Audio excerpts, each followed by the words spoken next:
welcome back to the Mech Fam. I'm going to be doing a podcast with my dad today about F1 and his just experiences in F1 and about cars in general. Say hello.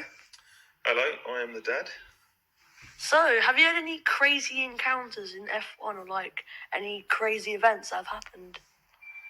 Oh, crikey, that's put me on the spot. Well, do you want to first of all start talking about how I got into Formula One, or a bit more general, first of all, about how I got in, or how long I was in Formula One? Okay, we'll just start off about talking about how you got in F1 then. Well, I'd always been interested in cars from a young age. No one in my family, as my parents, were interested, so it was something that I found a bit later than I would have liked on hindsight, but I was probably around 13, 14, 15 years old and getting into Formula One in a big way, watching all the races. And when I was doing my GCSEs, thinking about what I wanted to do as a career, the interest really in Formula One was from a driving point of view, because I would have dreamed and loved to be a Formula One driver. I wasn't really, first of all, focused on the engineering side of it, but obviously to become a racing driver, you need to start from a young age, and I'd never been given the opportunity from a young age to do go-karting.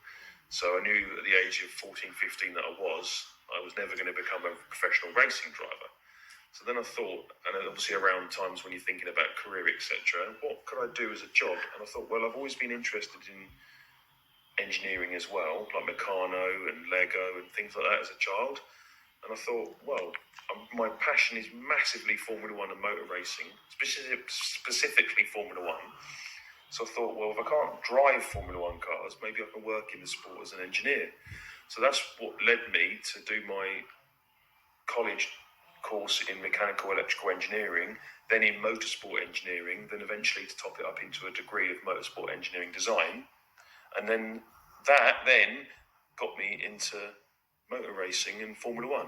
So, did you work in any jobs before? Did you work in any other factories building cars or whatever? No, funnily enough, I was literally straight from university. We did a project, a Formula Student, it's called, project, where you design and build a racing car. I'd converted a road-going car, MG Metro, to a racing track car, and done that as a project. So no, it was all sort of self-taught, didn't do any sort of formal mechanicking qualifications or work experience. And the thing is, when I was at college, I managed to get a work placement at McLaren, and that's what opened the door. So it was a week's work placement, McLaren Racing, Formula One team, not McLaren cars. And I went around each department. Every day was different. So I went from aerodynamics, gearbox, what else? Sub-assembly, all different departments, carbon, fibre, laminating. I went through each different department over the course of a week, and it was like a kind of short work placement, but experience still. Got a report from each person that led each department, and then went back to finish my college course. And then I got a letter near the end of my college course from McLaren saying, basically offering me a job. Do I want a full-time job on the McLaren automotive side, which was currently was the SLR McLaren supercar. They were doing pre-production and starting to develop as a production road car. So of course I knew you don't turn down an opportunity like that. I'm finishing university, I need to get a job. And myself and a few others were offered from this college, were offered by McLaren this job. So we took it. And that's where my step into the world of cars as a professional job, I suppose, started.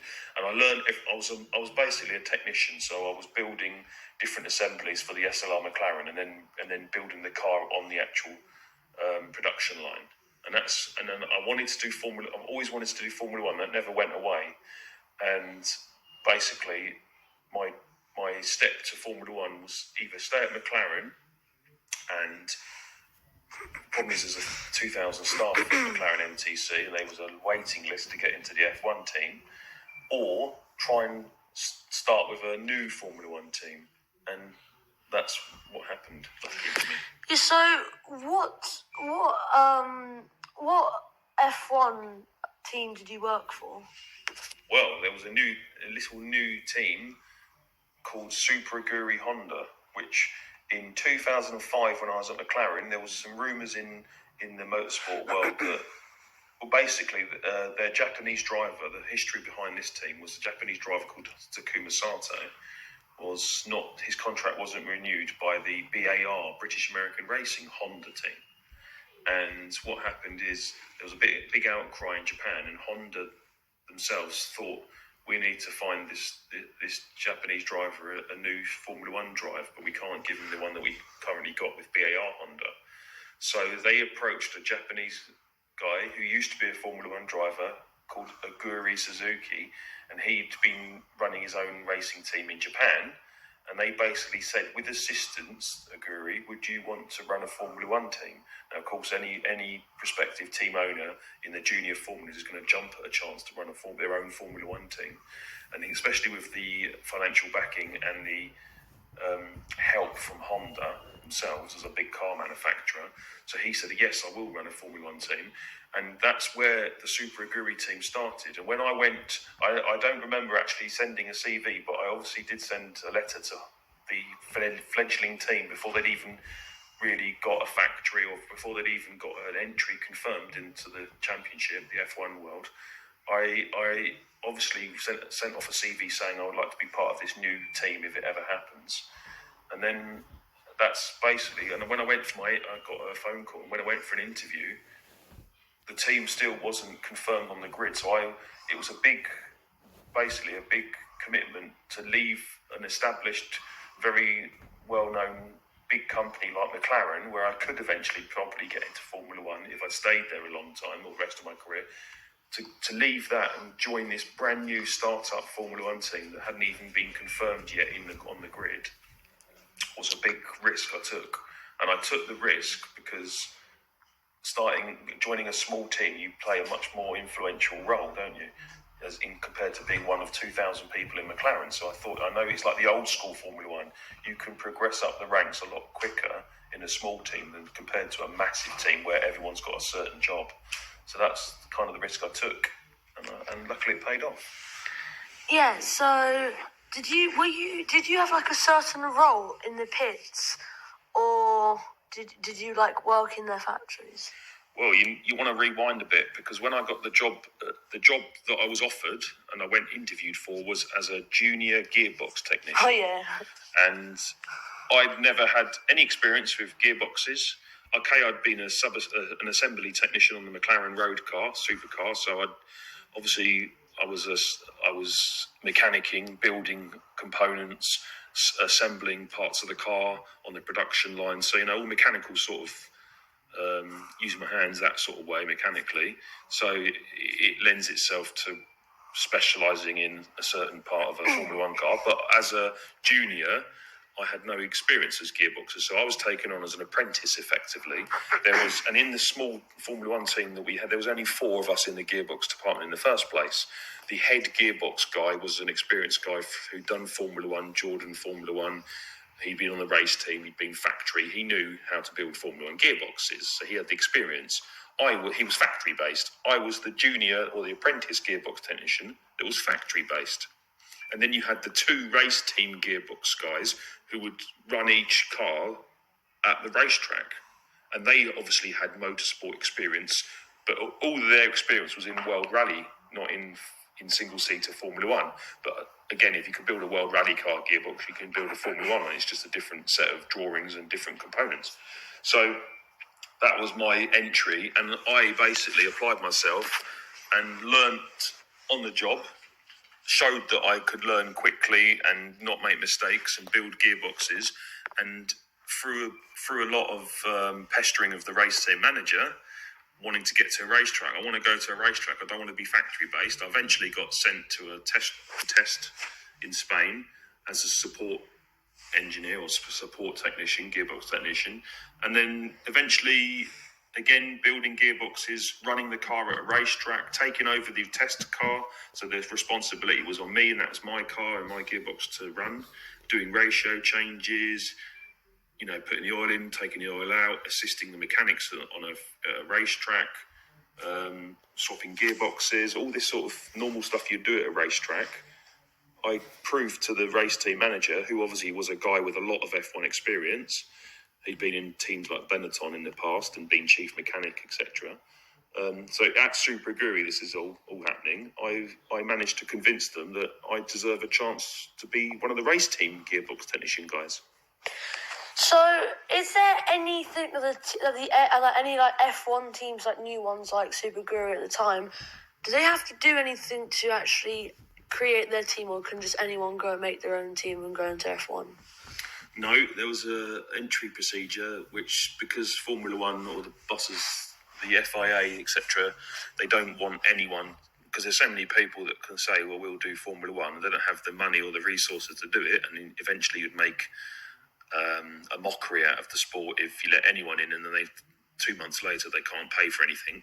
So no, there was an entry fee where Honda had to pay a $48 million. Wow, that's a lot. Yeah, bond to the FIA to show that they've got the money. But everyone knew Honda had the money. I mean, they were assisted BAR Honda. In the end, they took over BAR Honda as the full Honda team, and Super Aguri Honda was the kind of like the Honda junior team.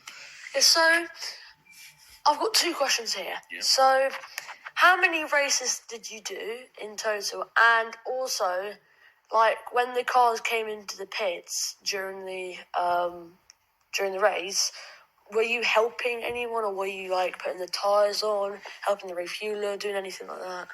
Yep. Well, back in this, I mean, the team started, our first racing season was 2006 season. And I was the junior gearbox. It took me at least 6 months of being at the factory, learning on the job, building gearboxes, assisting the race team guys when they're back at the factory, prepping the cars. And it took going to some tests that it took until Hungary 06, which was probably, and back in those days, there was only 16 or 17 Grand Prix in a season, unlike nowadays when you've got 24, 25. So it took me until probably 2/3 of the season to finally get one of the race team, my first role as a race team gearbox guy, not test team, not factory based anymore. And that was because one of the gearbox guys, who was a mechanic, had gone back to running the test team as a number 1 mechanic. So there was a vacancy on the race team for one of the cars on the gearbox side. So I slotted into that job, and it was, so Hungary, I think it was Hungary, or it was Hockenheim. I can't remember which one came first in 2006, Hungary or Hockenheim.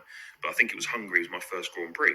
In fact, I think it's the race that Jenson Button won his first Grand Prix for Honda, BAR Honda, funnily enough.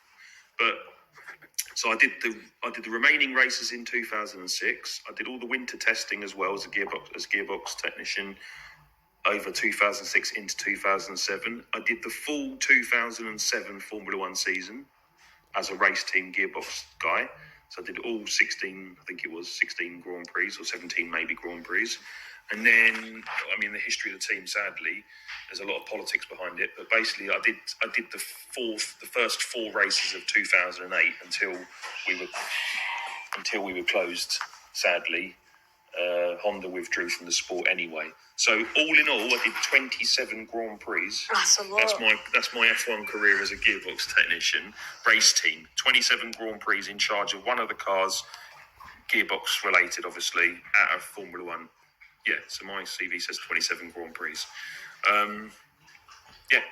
So I've got another 2 more questions for you, yeah? The first one, yeah? Who was your driver that you, looked after their car, basically? And also, how many countries did you travel to? Crikey. Well, I presume the first car or drivers I looked after, I can't remember the exact drivers, but it was test teams. So we were testing with the race drivers, but probably I would say there was a Frenchman, Frank Montagny. We had James Rossiter, British driver, used to do testing. The main Honda team, so when they didn't have enough staff, we'd run tests for them as well. We'd put Honda clothing on instead of Super Aguri clothing, and I remember testing with Jenson Button, Ross Brawn being there. We were working under Honda. My race team car, my first driver I looked after was Sakon Yamamoto, Japanese driver. He'd come in and replaced one of the current race team drivers in 2006.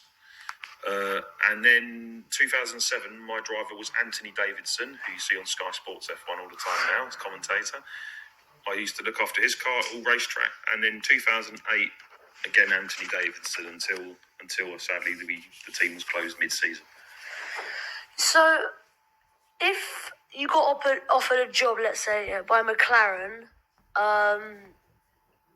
now, for a pit crew member again, for like races, like on a race team, for the exact same job as you had on Super Aguri, would you take it? And also, why didn't you carry on with F1 when back in 2007 when the Super Aguri ended mid-season? Well, let's rewind a little bit. The last question, I think you did ask me, what sort of things did I do at a racetrack as well? And obviously, I was in charge of the gearbox on that certain race car. So I assisted I was car crew. So I was always stationed on one of the corners of the car. They were obviously one of the rear corners, because on the car you had the chief mechanic who stand at the front. You have the front end mechanic. You'd have a hydraulics technician, an electronics technician, a gearbox technician, rear end mechanic, or number 2 mechanic as well. So they're the people who would sort of be hands-on in the car doing wheel changes. So at a racetrack, I'd be garage crew. So I'd be obviously assist the running of the car, putting the wheels on the car, blank tyre, stationed at a corner of the car. You see on TV now when they're in the pits. Roll the car back into the garage, that sort of thing. We'd do pit stop. I'd be part of the pit stop crew. So I'd be doing pit stops. I'd be doing rear jack, or I'd be doing side pod cleaning, or I would be stabilising the car when the refuelling hose goes on, and assisting the refueler with the hose off. But in qualifying, if we were doing wheel changes in the pit lane, I'd be buzzing the wheels on and off on a certain corner of the car. So that I'd assist with wheel. I did wheel off in pit stops in the race Grand Prix.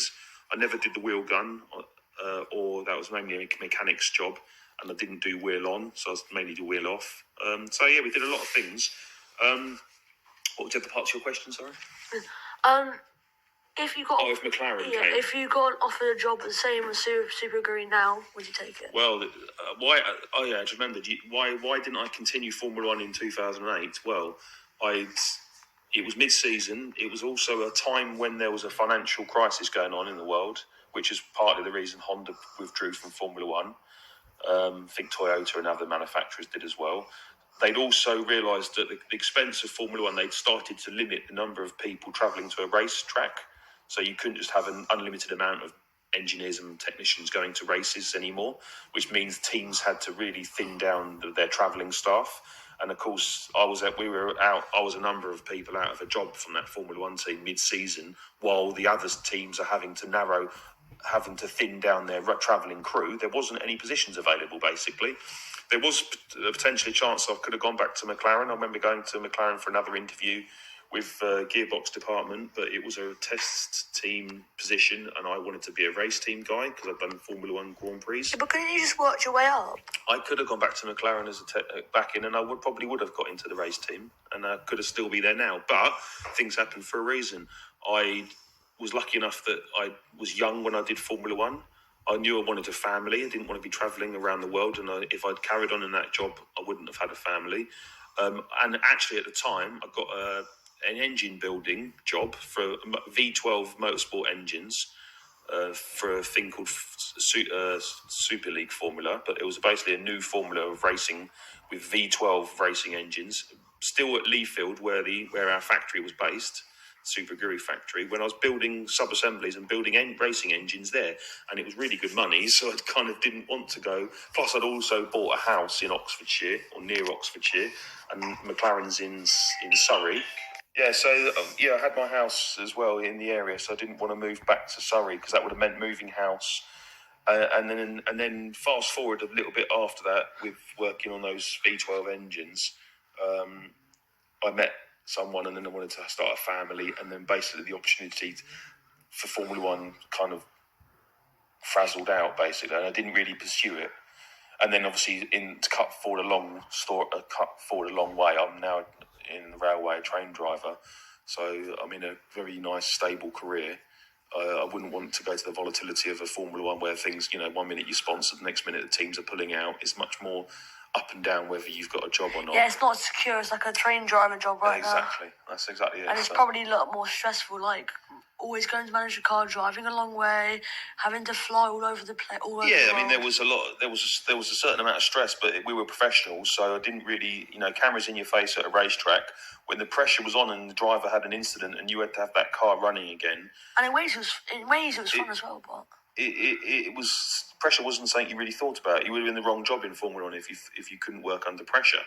So you just did your job, and that was it. And you didn't realise you were on TV. People would tell you, "I saw you on the grid. I saw you this." But so you wouldn't last in that job if you couldn't handle working under pressure. But now, of course, my job now is a totally different sort of pressure. There's only under pressure now if things go wrong on the railway and you've got 800 people in your train you have to look after. But yeah. Yeah. Well, this is gonna be the end of the podcast for now. Comment down below if you do want a part 2 about my dad's F1 career, or about just ask any questions down below, and we'll be sure to make a part 2. Thank you all for watching. Bye. Thank you. Bye-bye.